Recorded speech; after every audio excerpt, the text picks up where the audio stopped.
Ammonia gas leak ఘటనపై CM Vijay తీవ్రమైన దిగ్భ్రాంతిని వ్యక్తం చేశారు. వెంటనే మంత్రులు సంఘటన స్థలానికి చేరుకోవాల్సిందిగా ఆదేశాలు జారీ చేశారు. సహాయక చర్యలను వేగవంతం చేయాలని అన్నారు. ఈ ఘటనపై సమగ్రమైన దర్యాప్తును కోసం త్రిసభ్య కమిటీని కూడా ఏర్పాటు చేశారు. 3 రోజుల్లో నివేదిక సమర్పించాలని ఆదేశాలు ఉన్నాయి.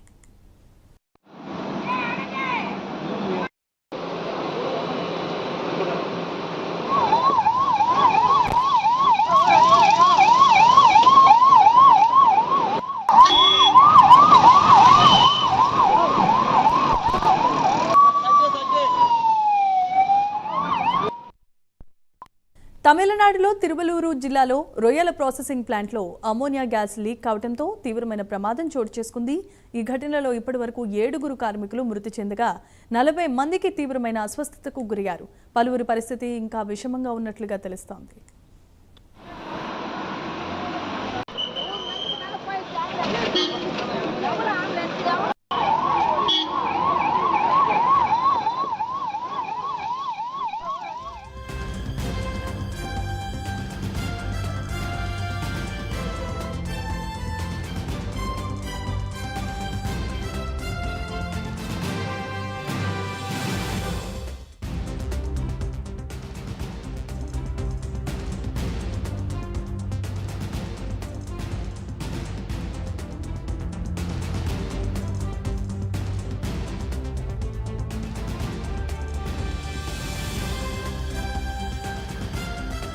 రైట్, ఇక తమిళనాడు రొయ్యల ప్రాసెసింగ్ యూనిట్లో అమోనియా గ్యాస్ లీక్ కావడంతో సుమారుగా 7 అక్కడికక్కడే మృతి చెందినట్లుగా తెలుస్తోంది. మరికొంతమంది అస్వస్థతకు గురయ్యారు, కొంతమందిని ఆసుపత్రికి తరలించారు. అంతేకాక తమిళనాడు సీఎం విజయ్ దీనిపై సమగ్రమైన నివేదిక సమర్పించాల్సిందిగా త్రిసభ్య కమిటీని కూడా ఏర్పాటు చేయడం జరిగింది.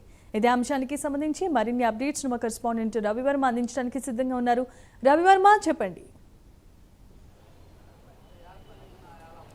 ఎస్ జమీమా, ఇవాళ మధ్యాహ్నం తమిళనాడులోని తిరువల్లూరు జిల్లాలోని కూట్ రోడ్డు వద్ద ఉన్నటువంటి రొయ్యల ప్రాసెసింగ్ యూనిట్లో ప్రమాదం చోటు చేసుకుంది. ముఖ్యంగా ఈ ప్రాసెసింగ్ చేసేటప్పుడు, రొయ్యలను ప్రాసెస్ చేసేటప్పుడు అమ్మోనియం గ్యాస్ లీక్ అయిందని చెప్పేసి కూడా గుర్తించారు. ఈ అమ్మోనియం గ్యాస్ లీక్ ఉన్న క్రమంలోనే అది క్లోజ్డ్ సర్క్యూట్గా ఉండడం వల్ల ఆ సర్క్యూట్లో పనిచేస్తున్నటువంటి 12 మంది మహిళల్లో 7 అక్కడికక్కడే మృతి చెందారు, తీవ్ర అస్వస్థతకు గురయ్యారు.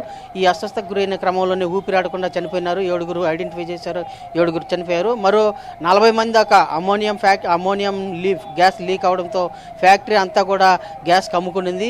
ఈ క్రమంలోనే దాదాపు ఊపిరాడకుండా 40 మందికి కూడా తీవ్ర అస్వస్థతకు గురయ్యారు. వారందరినీ కూడా వెంటనే తిరువల్లూరులోని ప్రభుత్వ ఆసుపత్రికి అయితే తరలించారు.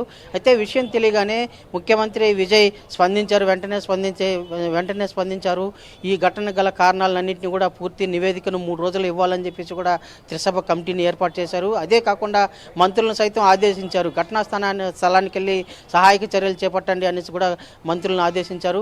అలాగే ప్రభుత్వం కూడా సహాయక చర్యలు చేపడుతూ వస్తుంది. అమ్మోనియం ఫ్యాక్టరీ వద్ద మృతుల సంఖ్యను వీలైనంతవరకు పెరగకుండా కంట్రోల్ చేసేందుకు కూడా అన్ని రకాల సహాయక చర్యలు అయితే చేపడుతూ వస్తుంది. అలాగే గ్యాస్ కూడా మరింత స్ప్రెడ్ కాకుండా ఉండేలా సహాయక చర్యలు అయితే చేపట్టింది. గ్యాస్ లీక్ కాకుండా నివారించేందుకు కూడా అన్ని విధాల చర్యలు చేపట్టింది. ఇప్పుడు దాదాపు ఆ ఫ్యాక్టరీలో రోజు 70 మందికి పైగా కార్మికులు అయితే పనిచేస్తూ ఉంటారు. దాంట్లో ఆ రొయ్యల ప్రాసెసింగ్ యూనిట్లో ఎక్కువ మంది మహిళలే ఉంటారు. కాబట్టి మహిళలు ఇలాంటి గ్యాస్ లీక్ అయినప్పుడు సాధారణంగా ఆక్సిజన్ వాళ్ళ యొక్క కెపాసిటీ పరిపక్వత తక్కువగా ఉంటుందని చెప్పి కూడా వైద్యులు కూడా సూచిస్తున్నారు. ఈ మేరకు ఊపిరాడకుండా మహిళలు ఎక్కువ మంది చనిపోయినారని చెప్పేసి 7 చనిపోయినారని చెప్పేసి నిర్ధారించారు. ఇప్పుడు దాదాపు 40 మంది గాయపడిన ఊపిరాడకుండా అస్వస్థతకు గురైన వారిలో కూడా ఎక్కువ శాతం మంది మహిళలే ఉండడం గమనార్హం. అయితే రొయ్యల ఫ్యాక్టరీలో ప్రాసెసింగ్ యూనిట్లో దాదాపు 50 మందికి పైగా మహిళలు పనిచేస్తున్నారని చెప్పి కూడా అధికారులు అయితే గుర్తించారు. ఆ మేరకు సహాయక చర్యలు చేపడుతూ వస్తున్నారు. 3 రోజుల్లో పూర్తి నివేదికను ఇవ్వాలని చెప్పేసి సీఎం విజయ్ కూడా ఆదేశాలు జారీ చేశారు. ఆ మేరకు ముమ్మరంగా సహాయక చర్యలు అయితే చేపడుతూ వస్తున్నారు. Jemimah, right, thanks for the updates.